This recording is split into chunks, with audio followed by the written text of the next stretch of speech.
Welcome back to Lost for Words with Lori. It is Sunday Fun Day. Sunday. It is February 6th, and I hope you all are having a fantastic weekend.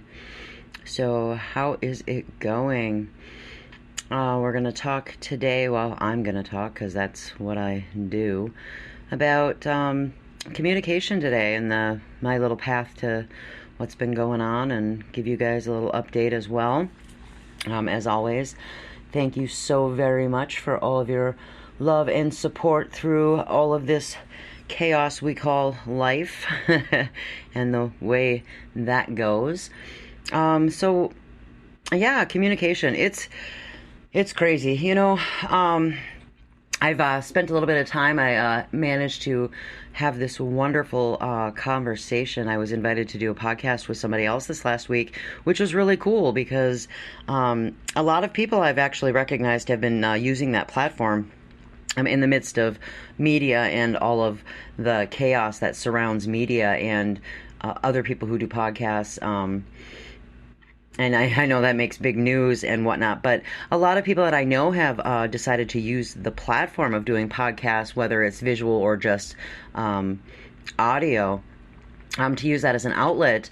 And like I said, we used it, Toby and I, for dropping interviews when we would do bands, and other people have used it as platforms for talking about discussions for political stuff, or music stuff, or podcasts for true crime or other things. And a lot of people love that platform, and I've noticed that a lot of people have done it. So when I was asked to come and just do a discussion in their world about their topic, which it ended up being a 3.5-hour discussion about everything under the sun, and it was wonderful, and I had such a great time. As somebody I didn't really know all that well, I knew them very peripherally through Toby's paranormal thing, but just a really had when I had met them, been able to talk about some other subjects, but found them to be a very great conversationalist. And boy, I'll tell you, I was not disappointed. We had a great conversation and talked about a lot of things. So I'm very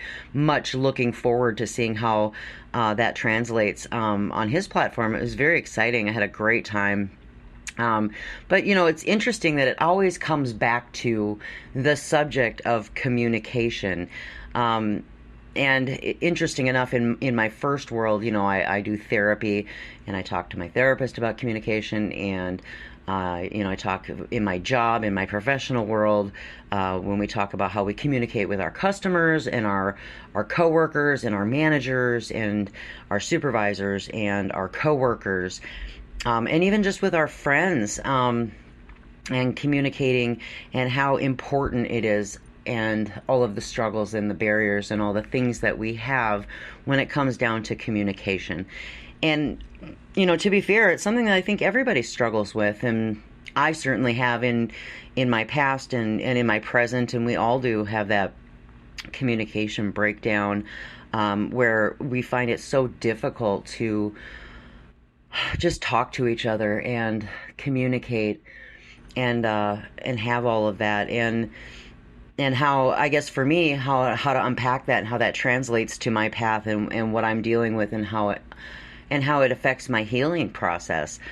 Prior to Toby's passing, communication was a big deal in our relationship, and it had a great deal of obstacles when it came to how we communicated with each other about everything that was going on in our world. And so, Toby went to therapy on his own, and I went to therapy on my own, and then we had couples counseling, which was fantastic because it was teaching us how to communicate with each other about the things that, were really important, and that kind of transparency with each other about emotions and about feelings and about things that were bothering us. And we were finding ways to connect with each other, and use our words. And it was a really great life lesson. And after Toby passed, it became very important for me to keep continuing to learn all of those lessons and to practice all of those tools about communication with the people that I was close to, with my first world friends, with my new friends, and then again how that translated to social media and online, and how important it was to be very transparent with people, because you lose so much translation in text messages and in words that are written without tone and without emotion, without feeling, that there's so much room for miscommunication that it creates so much difficulty. And it becomes problematic in your first world, and it causes a lot of problems. And so using open dialogue and how that translates. So this podcast that I did, we had a great conversation about that, and we talked about, you know, how having open dialogue and being able to speak with people face to face becomes very important to avoid those miscommunications. And also, like I said, preaching to the choir here about establishing your boundaries and your expectations with people from day one, and how important that is, and not allowing people to cross those. And when they do, having open communication on top of those things to be able to say, hey, we need to have a discussion. And one of the things that we discussed on that podcast was that, people are more interested in telling everybody else what's going on instead of talking directly to the people that they're having or should be having those conversations with. And that causes a lot of problems, I think, because, people are so afraid of so many things, about being judged and about, admitting accountability for what, their issue is. And people just being embarrassed and being afraid, or not having, I don't know, just not wanting to admit that they're human or that they make mistakes. And I think that, I think that's something that everybody struggles with, including myself. We all have those things that make us feel bad, or we're embarrassed, or, I think in Toby and I's world, it was, you all know, or we all know, I think, that you have a tendency to hurt or cause, say, hurtful words or whatever to the people that you're closest to. And in Toby and I's case, it was no exception. When you're hurt, you tend to lash out or take it out on the people that you are closest to. And but the important piece of that is being able to apologize, admit that you're wrong, and say you're sorry, and figure out how you can make it better the next time and not do it again. Most people in those situations are embarrassed that they made that mistake or that error in judgment, and then feel terrible about it, and then continue to beat themselves up about it, or they become so angry that they did it, then they just don't want to own up to it or be accountable for it. And I think that's what happens with a lot of people when they have a conflict. And so that kind of clear conflict resolution and communicating about those issues just doesn't happen. And so there's a lot of room for miscommunication. And, in social media world, I think that happens a lot. And there's so much drama and toxicity that surrounds that, because, people don't want to admit that they made a mistake, or they aren't willing to listen to the other side of things, or, be neutral or impartial to a situation.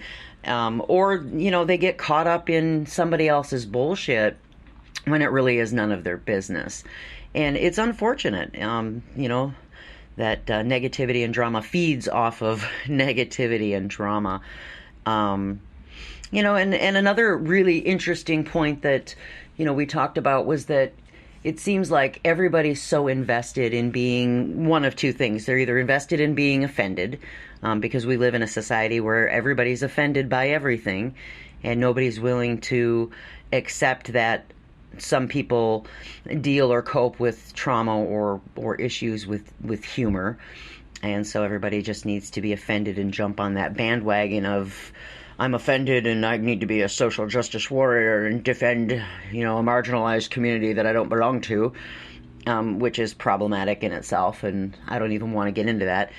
And then the other issue is that everybody just wants to be right, and they don't care whether they in fact are right or not, or even stop to hear somebody else's side. They're just so invested in being right that they want to just be an asshole, and they will scream at the top of their lungs to be right.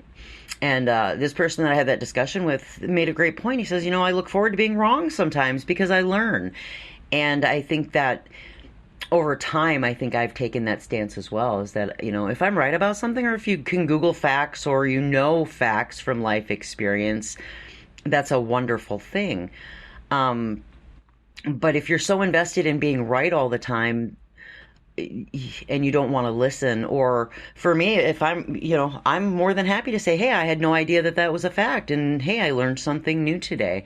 To me, a day that you learn something is a good day. I want to make sure that I learn something new every day, and that's a good day to me. But it's okay to be wrong, and sometimes when you're wrong about something, you learn more lessons that are life lessons than if you're right all the time. I mean, who needs to be right all the time?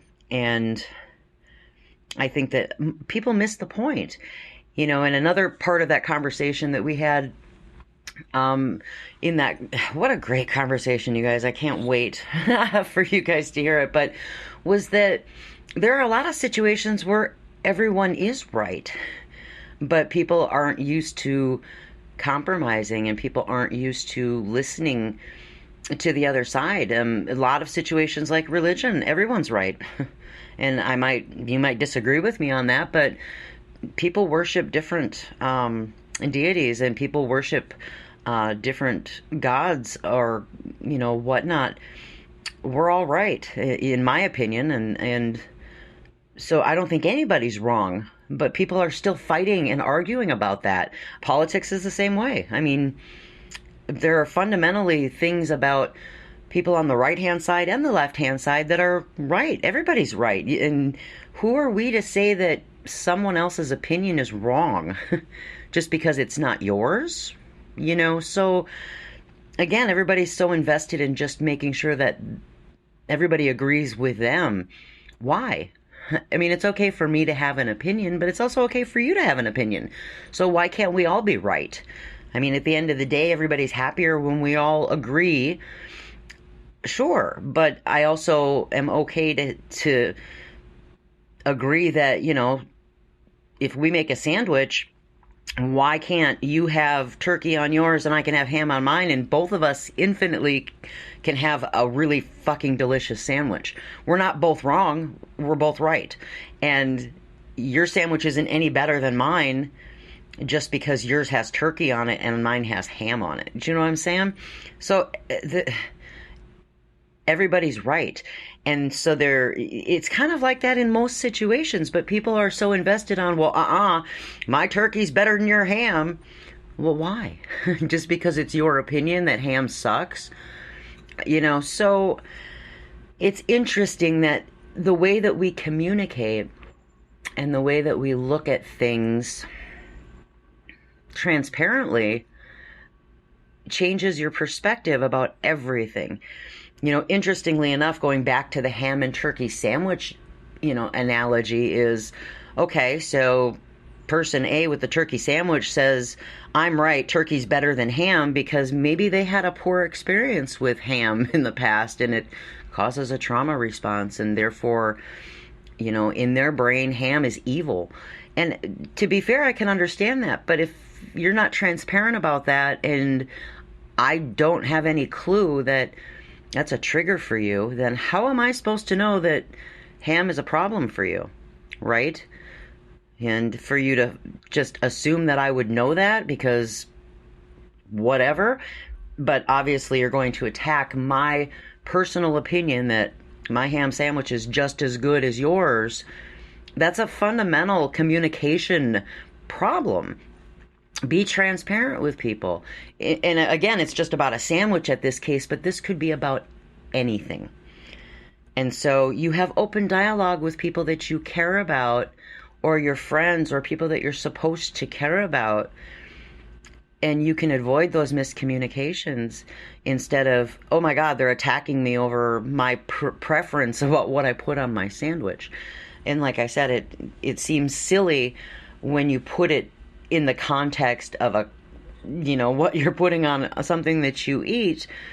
But if you break everything that people argue about down into the context of a sandwich or a condiment, mayonnaise over mustard, or, pickles or no pickles, or salt and pepper, or, it could be as simple as diet soda or non-diet soda. But when you start talking about things that are fundamentally more important, like insults, or, whether or not something you're doing on social media is real or not real, or whether or not people are talking shit about other people, and you start wondering about how important is it really, who's right, who's wrong, is this really any of your business? And you start thinking about the perception of that, about who's right and who's wrong. You start avoiding miscommunications when you have transparency, and you start questioning people about A, their motives, B, why is this so important to you? And see what are the reasons that people are wanting to have these conflicts or not communicate with you. And there are a lot of reasons for those things, and we all have to decide in our first world what's important for us. For me, that translates to my own self-care. What are my goals? What's important to me? Because obviously we need our friends, we need our families, we need those things, but I can be as transparent or closed to people around me based on where they sit in my bubble, and how important they are in that. And then I can decide how to resolve conflicts with those people based on their proximity to me. So, as far as that, unpacking what that looks like is you have your family and you have your close circle of friends in your first world that you spend time with and that you've invested a lot of time and energy with. And then you have, coworkers, and then you have acquaintances, and then you have people that you don't know at all. I mean, these are rando strangers that you meet either on the internet or at the convenience store in line or the grocery store clerk or whomever. And you have to determine how transparent you want to be with those people, and also how to resolve conflicts with them, no matter what they may be.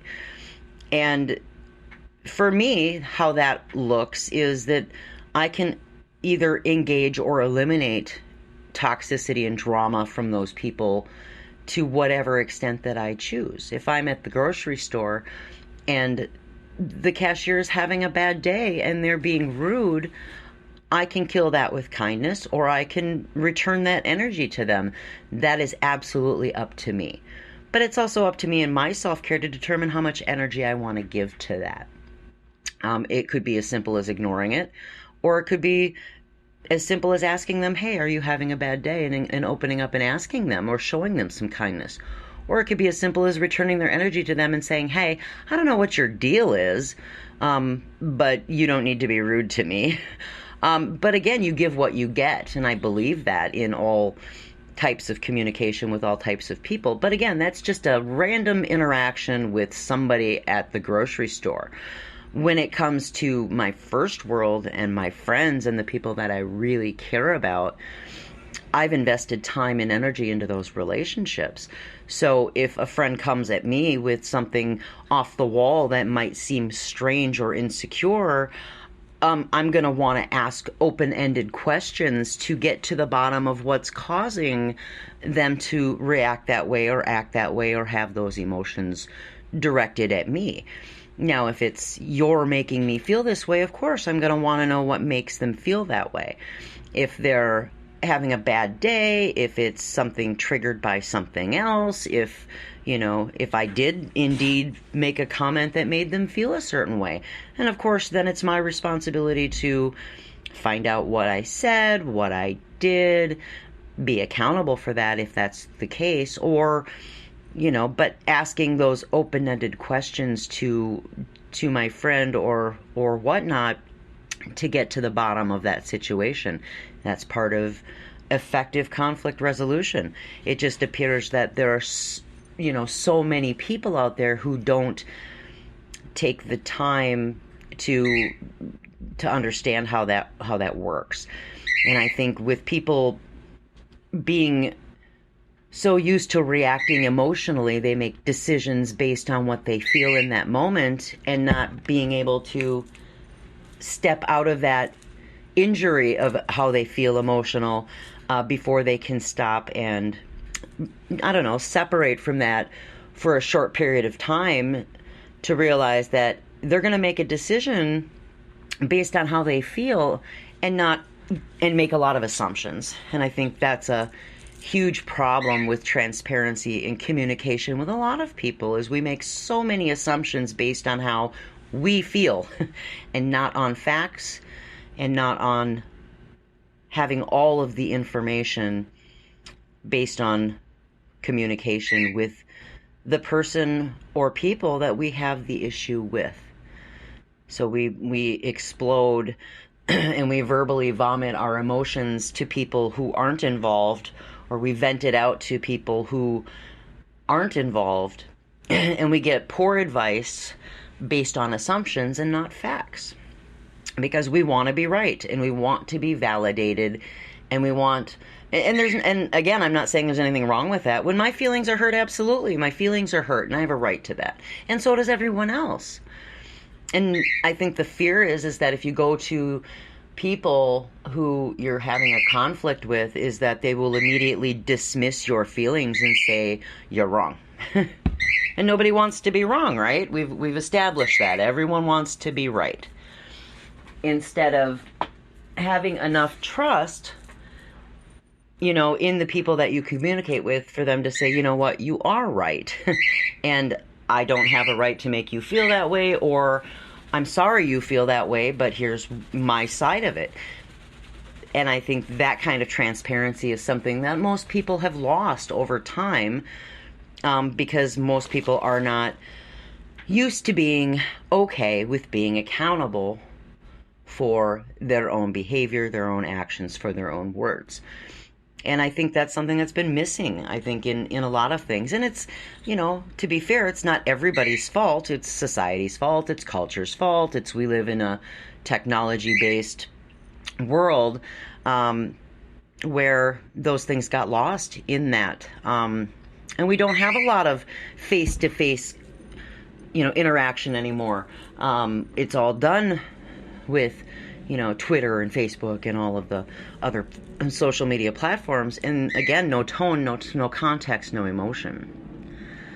So, self-care and open communication and transparency with establishing those boundaries and expectations becomes very important to communicating.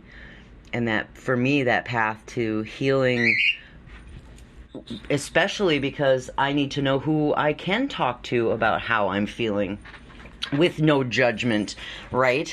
And because I think people are afraid that if they want to talk to me about stuff, that I'm too fragile because of the things that I'm dealing with in my first world. But again, that's where your boundaries and your expectations come into play. It's all very confusing, and it's all very tough. I think the huge point that I've tried to get across to the people in my first world, or to the people that I'm really close to who have struggled with this, and I struggle with too, is that practice makes perfect. And it's not perfect. It'll never be perfect. But consistency, practice, setting realistic expectations in that, we're going to fuck up, we're going to make mistakes.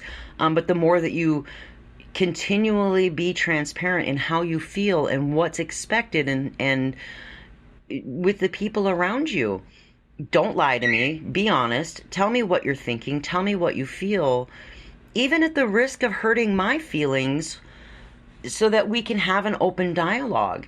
And if you don't understand what somebody is saying, question it. For me, that's my goal in my communications with people is if somebody messages me and says, I don't think that you're communicating with me enough, and I feel like you're blowing me off. And then I say, well, what makes you feel that way? And then they can ask those open-ended questions. For me, it's trying to get to the bottom of what makes them feel that way. And then I can at least explain myself and say, well, you do understand that I'm dealing with the grief process of losing Toby. I work a full-time job. I'm trying to figure out what my needs are right now because my life is in limbo, and get them to understand that, and also say, if that makes me a really poor friend to you right now, I apologize for that. I'm juggling this, and this, and explain it's not my intention to make you feel like I'm blowing you off, but what can we do as friends to alleviate that for you? How can I be a better friend to you? And at least try to resolve that in a way that's beneficial for both of you.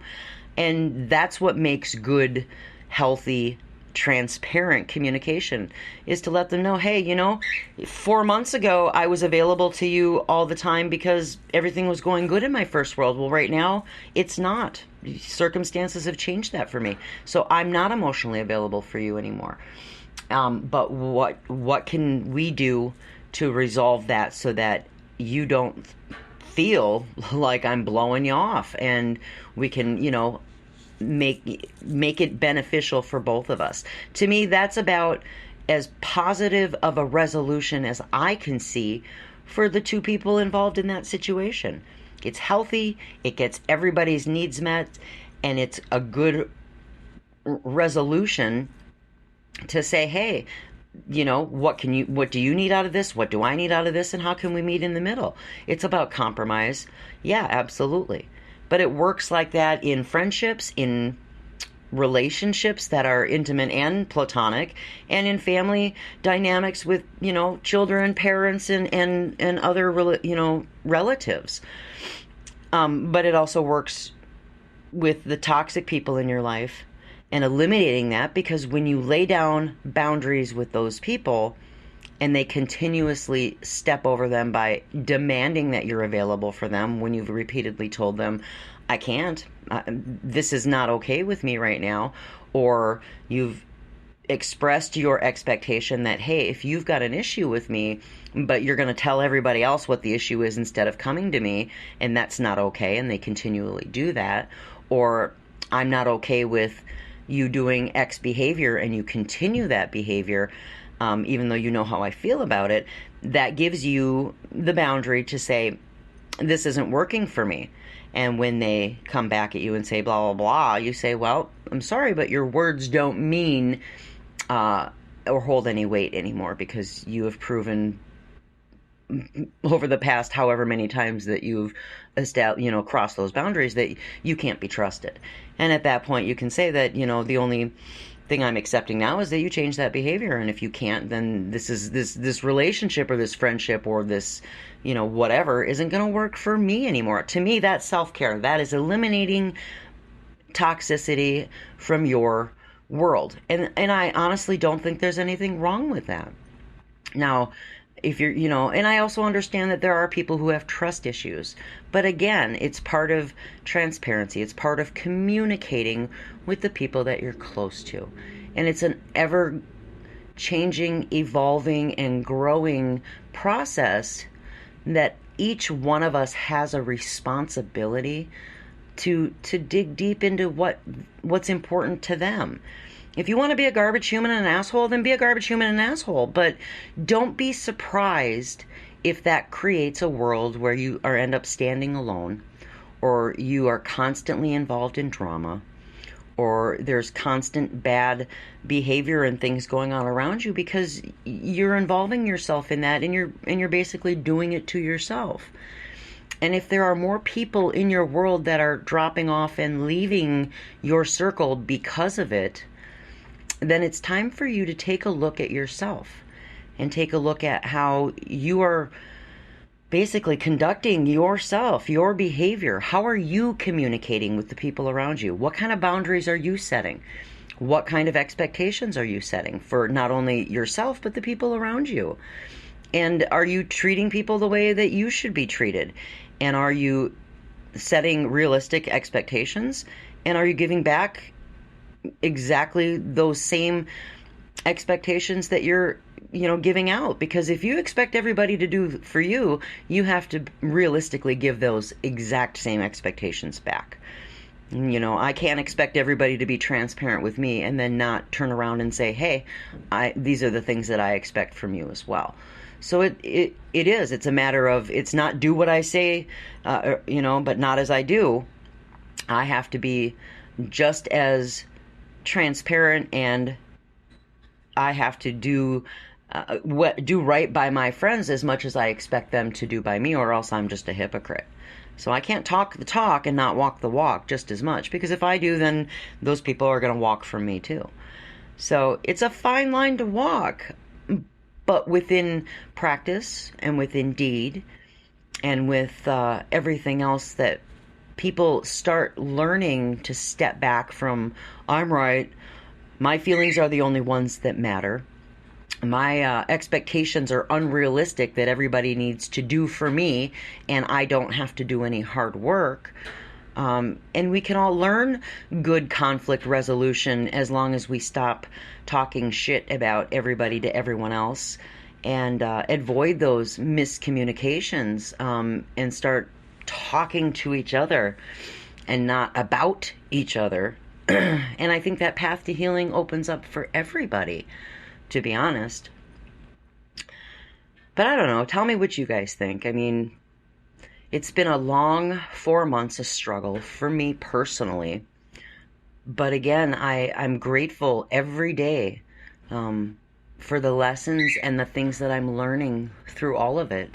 So much, so much. And it's not easy. And sometimes I'm not an easy friend, or mom or coworker to be around because of the things that I struggle with. But I'll tell you how grateful and honored I am that I have some of the best people in my first world who really do give me the grace and the space, and the time and the patience, to understand and listen and share.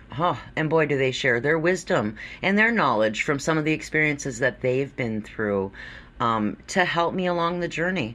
I couldn't be more happy and grateful for that, because without them and without that, and without therapy, and by the grace of God, I'm gonna make it, and it's gonna be a long path. But I think we all can, if we just show a little bit of love and compassion and caring to each other, and to ourselves. I mean, at the end of the day, you got to take care of yourselves and try to do what's best for you. That's all we can all ever think about and try to do, right? So, but as always, I thank you guys for listening to me ramble. Don't forget to wash your fucking hands and be good humans, and we'll see you guys all on the flip side on the next Lost for Words. Love y'all. Bye.